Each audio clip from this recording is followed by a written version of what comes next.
Students کو جو اچھا پڑھنے والے ہوں. میں نکموں کی بات نہیں کر رہا ہوں, نکمے بھی بہت ہیں ہمارے اداروں کے اندر جو صرف کھانے پینے کے لیے اور اس کے بعد دین پڑھ کے اس سے دنیا کمانے کے لیے آئے ہوئے ہیں. ایسوں کو نہیں, اچھی طرح دیکھیں ادارے میں کون اچھا پڑھتا ہے, ذہین بچہ ہو, اس کو سپورٹ کریں مالی لحاظ سے.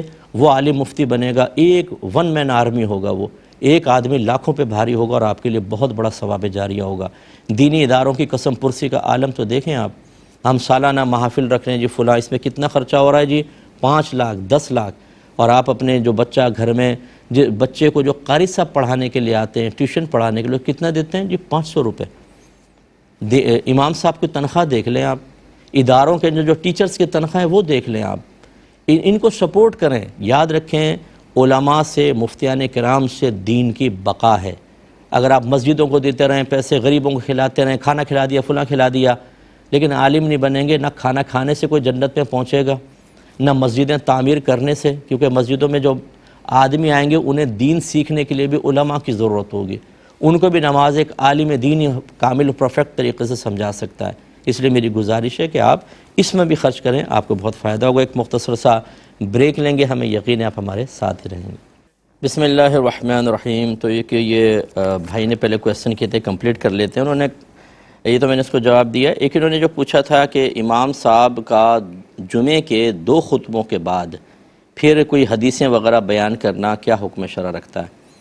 دیکھیں اگر یہ عادت مستمرہ نہ ہو, یعنی ہر دفعہ ایسا نہیں کرتے ہیں, اور بہت طوالت نہ ہو, کبھی کبھار کوئی مختصر حدیث سنا دی تو اس کی گنجائش نکلے گی.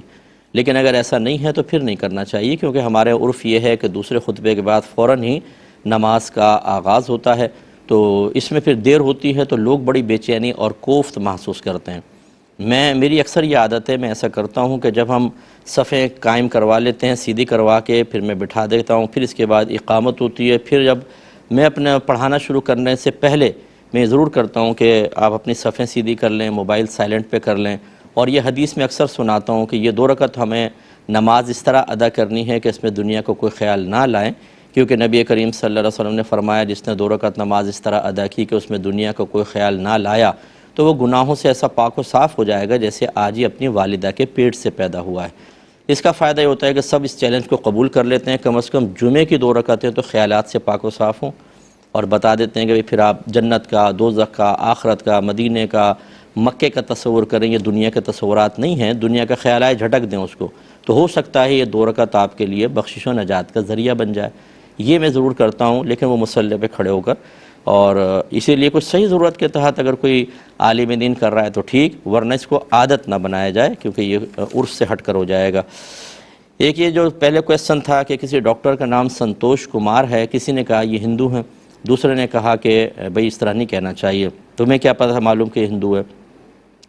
دیکھیں جس نے پہلے کہا کہ یہ ہندو ہے اس کو اوپر کوئی گرفت نہیں ہے, دوسرے کے اوپر گرفت ہو سکتی ہے, کیونکہ ہماری ہر مذہب کی کچھ علامات, کچھ شناخت اور کچھ شعار ہوتے ہیں.